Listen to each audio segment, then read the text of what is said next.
대학교 4학년 9월 성령 세례를 받고 매일 내 방에서 하루 1시간씩 기도하던 때 10월에서 11월 화창한 오후 나는 갑자기 깜깜한 우주에 떠 있게 됩니다. 앞에는 지구가 보이는데 그 당시는 그런 지구 촬영 기술이 없었는데 최근 들어 지구를 찍은 사진처럼 아주 선명하면서도 아름다운 별과 같은 우주 허공에 지구가 떠 있는 것입니다. 우주에서 바라본 지구는 바다의 아름다움과 육지의 아름다움이 상상을 초월하였으며 그 아름다움의 넋을 잃고 바라보았습니다. 그런데 그 지구 위 어디선가 서서히 거대한 밝음이 위로부터 지구 곳 아래로 내려오는데 태양이었습니다. 현존하는 태양과 같이 환상 중의 태양은 빛 자체였으며 놀랍게도 그 태양에서 두 줄기의 리본이 지구의 대한민국을 향해 내려옵니다. 한 리본은 파란색, 한 리본은 빨간색이 아닌가 싶습니다. 그 리본이 지구 대한민국까지 길어지더니 대한민국 서울 지점에 연결되어 붙어버리는 것입니다. 태양과 지구가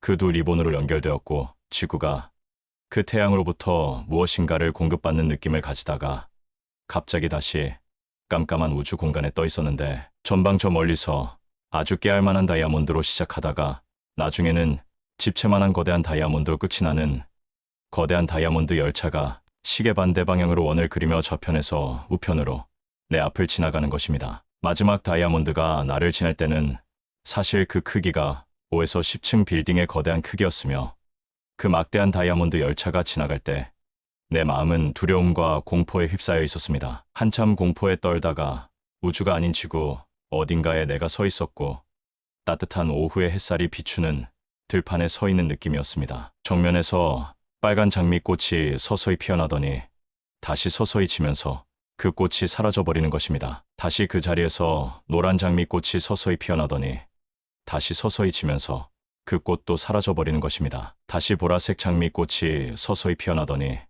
다시 서서히 지면서 그 꽃도 사라져버리는 것입니다. 나는 반복되는 지겨움에 또 결국 지고야만 은 꽃으로 내면 실망하고 있었는데 다시 하얀 장미꽃이 서서히 피어나더니 또 서서히 질 것으로 예상하고 있었지만 전혀 지지 않고 내 앞에 피어있는 것입니다. 한참을 그리고 아무리 바라보아도 그 꽃은 지지 않았습니다. 그리고 그때 이것이 환상이었다는 사실을 알게 됩니다. 여전히 앞에 피어있는 하얀 장미꽃을 계속 보는 것이 지겨워 만약 눈을 떠도 이 꽃이 그대로 있다면 이 환상은 하나님에게서 온 것이 분명해.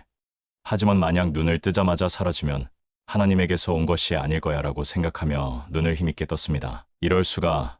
눈을 떠도 그 하얀 장미꽃은 사라지지 않았습니다. 왼쪽 창문으로 노란 가을의 햇빛이 내 방에 비춰왔고 난생 처음 보는 환상에 나는 신비감과 황홀함에 쌓여 있었습니다. 잠시 정신을 차리고 내게 일어난 환상을 기억해보고 해석해보니 장차 있을 하나님과의 영적인 관계의 시작, 고난과 역경을 통한 거대한 변화 하나님께 온전치 못한 영광 돌림에 실패해서 온전한 영광 돌림으로의 성공으로 막을 내리는 기련상이었습니다. 그리고 아직 단정 지을 수 없지만 40년이 지난 지금 되돌아보면 그 모든 것이 그대로 내게 이루어진 것입니다. 할렐루야. 2024년 6월 4일 6시 30분 박경호 목사가 하나님의 집에서